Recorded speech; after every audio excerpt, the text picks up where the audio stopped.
સુરતના નશાબંધી અધિકારી સામે ભ્રષ્ટાચારનો આરોપ લાગ્યો છે। જિગ્નેશ તન્ના સામે યુવરાજસિંહ જાડેજાના આક્ષેપ છે। લાયસન્સ લેવા માટે માંગ્યા હતા પૈસા, જે યુવરાજસિંહે આરોપ લગાવ્યો છે। તો વહીવટી માટે થયેલી વાતચીતની ઓડિયો ક્લિપ પણ વાયરલ થઈ છે। તન્ના સામે અગાઉ એસીબી અને સીએમને કરાઈ છે ફરિયાદ। ઓડિયોમાં બે લોકો વાત કરે છે તેવો યુવરાજસિંહનો દાવો છે। તો જિગ્નેશ તન્ના અને વેપારી રાહુલ અધ્વર્યુ વચ્ચે વાતચીત છે। તો કમિશન માટે કોરા ચેક મંગાવવામાં આવ્યા હતા, તેને લઈને યુવરાજસિંહે આરોપ કર્યા છે। તન્ના ધમકી ભર્યા ટોનમાં વાત કરે છે। યુવરાજસિંહે તે ઓડિયો ક્લિપ પણ વાયરલ કરી છે। ત્રણ ચેક બધાને આપો, તમારી પાસે જેટલા લોકોએ પૈસા લેવાના છે બધાને। જી સર। ક્યારે સુધી આપશો? હા સર, હું આવી જાઉં એટલે સર હું તમને ફોન કરી દઈશ સર।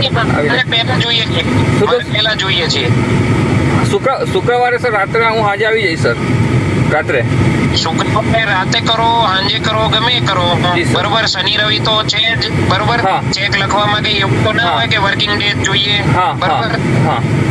ચેક લખી અને સ્કેન કોપી અને એના ઓરિજિનલ કુરિયર કરો।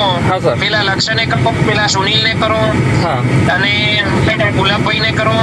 અને નથી ભાન પડતી એકવાર દંડા ખાવાથી? મારા કારણે દંડા નથી પડ્યા એટલે નથી સુધરતા,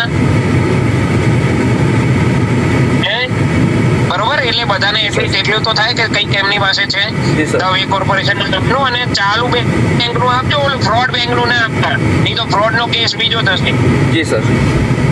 એક અધિકારી એક વેપારીને ધમકાવે શા માટે, દબડાવે શા માટે? કોઈ ખોટું કરતું હોય તો નોટિસ આપી જ દેવાની હોય, એમાં એને કહેવાનું ન હોય, પૂછવાનું ન હોય। ખોટી જગ્યાએ કોઈ ગેરરીતિ થતી હોય તો અધિકારી એ સત્તાની હોદ્દાની રૂહે એને નોટિસ આપવાનું કામ કરી જ દેવું જોઈએ। પણ ધમકીભર્યા શબ્દોમાં આ જે વાર્તાલાપ છે એ ક્યાંક ને ક્યાંક થઈ રહ્યો છે, જેમાં એવું કહેવામાં આવે છે કે ભાઈ છાપે ચડાવી દઉં, છાપામાં આપી દઉં। અરે ભાઈ, તમારી પાસે સત્તા હોય, કોઈ વ્યક્તિ ખોટું કરતો હોય તો તન્ના સાહેબ તમારે છાપે દઈ જ દેવાનું હોય।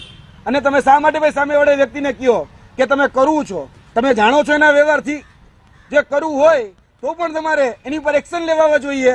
શા માટે ભાઈ આ પ્રકારનો વાર્તાલાપ એ તમારે કરવાની જરૂર પડી? એટલે જિગ્નેશ તન્ના આની પર ખુલાસો આપે।